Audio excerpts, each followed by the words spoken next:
Mommy! The interchange was You can let me through now. About that. I'm afraid I don't have the code. I just wanted my son home. Lying to a police officer is a violation. I know. I'm sorry. But you know how dangerous it is out there. Now that Rory's passed away, there's not much I can do to protect our baby. I was just afraid he'd get hurt. Mommy? Can we Shoot the rhyme bitch. now? Can RoboCop say the numbers with us? It's easy. 777. Honey, RoboCop is busy. We'll do rhymes at home. Gary, repeat the rhyme. The interchange was Seitoke. 777. 318. Rhyming's fun. I can tell you all my rhymes. The rhymes include numbers. It could be the code. It costs nothing to try.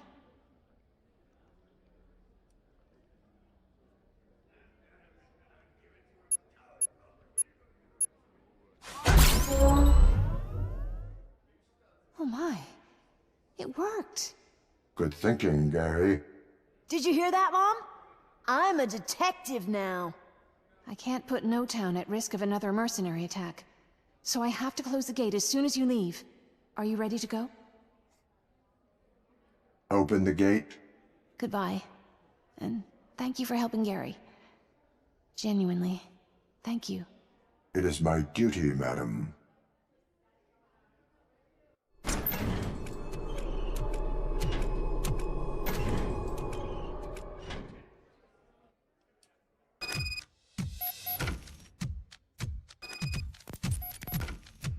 The main technical room is near. From there, you can get to the upper floors. And my name's Miranda, by the way. Miranda Hale. Why are you telling me now? Cats like you. Now, Hell signal is now jammed. That metal fucker is now all alone.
communicator there. Then we'll be able to talk without Miranda?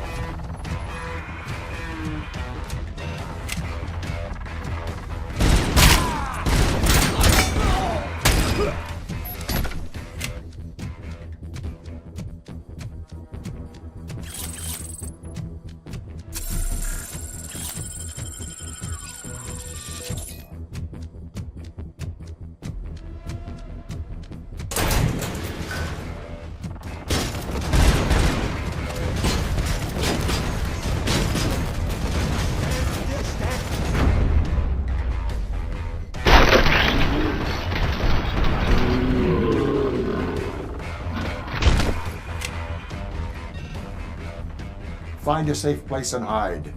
Oh, okay.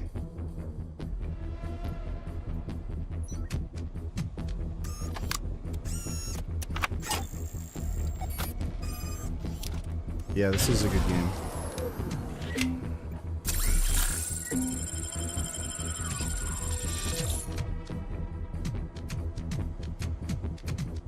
Enemy sighted!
This is RoboCop Rogue City. And this is the standalone DLC for the game, Unfinished Business.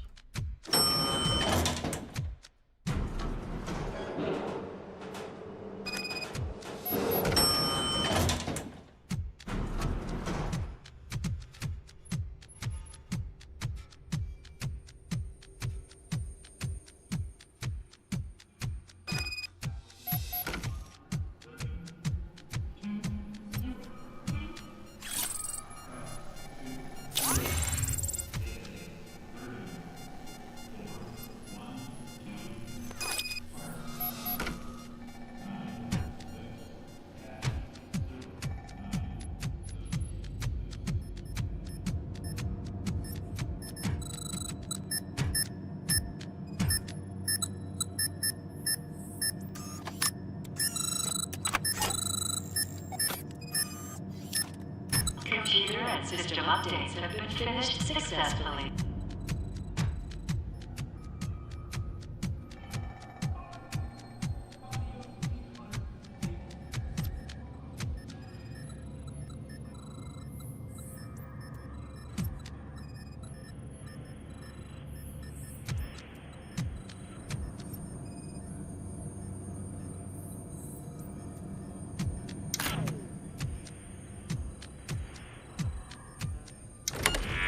The system has been turned on.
Not doing drawings right now, but when we stream later, I'll do them.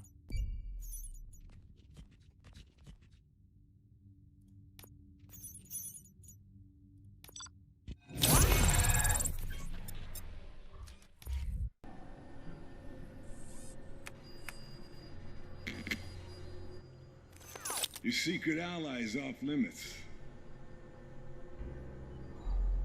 So I guess you're stuck with me, Murphy. Surrender and hand over the OCP hijacker. Don't you remember me? My memory is incomplete. Your head hides many things. Do you know which secret I'd like to reach the most? You were not the first to try such tricks. But I have more in common with you. Soon,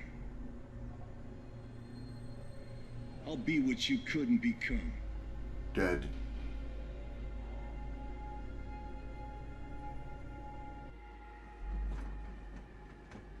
Everything existing in the universe is the fruit of chance and necessity. Democritus. There was a day when I could have died. But I'm alive. This is a chance. And I act. This is a necessity. Your actions have consequences. Time to face them. I've been facing all them since that day. And I believe you can recall it. So, Murphy, will you remember with me?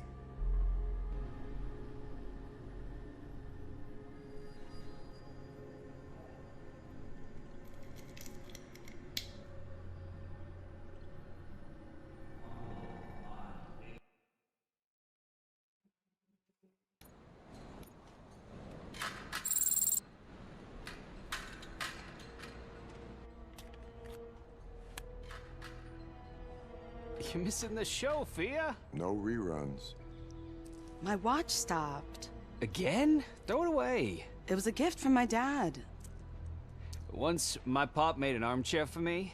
His spring nearly went up my ass, but can't throw it away either. I like this watch. When I was a kid, I used to snatch it from my dad and wear it with my mom's heels. Used to make me feel so classy. Does your dad know that you have his watch? He gave it to me when he retired. But I was never convinced to wear heels after I was 10. Old Walters was a respected cop. You must have heard about him. Cop who lived to retire? Comforting. I can look at the watch on Friday, if we're still on for the barbecue. The kids are already looking forward to Uncle Gray's visiting again. I thought the kids were afraid of you, Cass. Only the bad ones. We're the cops.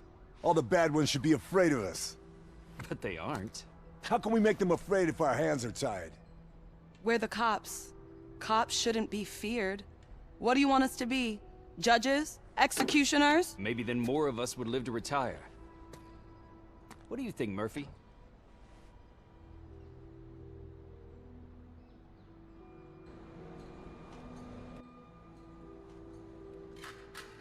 A gun and cuffs are all that our job requires. And maybe a good moral compass to know how to use them. We use handcuffs way too often. I know your solution, Cass. That's not what we do. Others may have a different view. Cruz, have you ever thought about it? Ask Murphy. He was the cop of the month. Murphy? What does a cop's job mean to you? Taking the scum off the street. What about those who keep getting back on the streets? If we don't change things, it's only a matter of time before one of us gets a bullet. You want to get a bullet? That's why I like you, Cass. You always know how to set a mood when I'm trying to catch my breath. You'd prefer to go back to the topic of a spring up your ass? Yeah, a wristwatch is a good topic, too. If it helps you finish your coffee in peace, we can talk about anything. All units in the vicinity dispatched to all units. If you want peace, prepare for war. All units in the vicinity dispatched to all units. 187-213, suspects fleeing the scene. Grid plate 117. Blue pickup. Central Unit 131 responding. We copy 131. Empty building, suspects are armed, potentially dangerous. Central Unit 131, on our way. Central, Unit 143 is joining the assignment.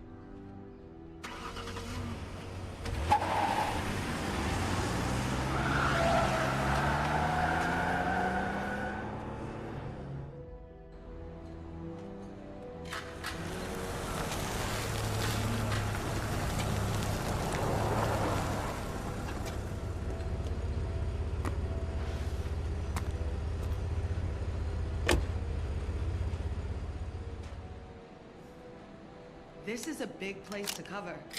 So we better get to work. Start with the pickup over there. It matches the dispatch. Alright, we'll save things here.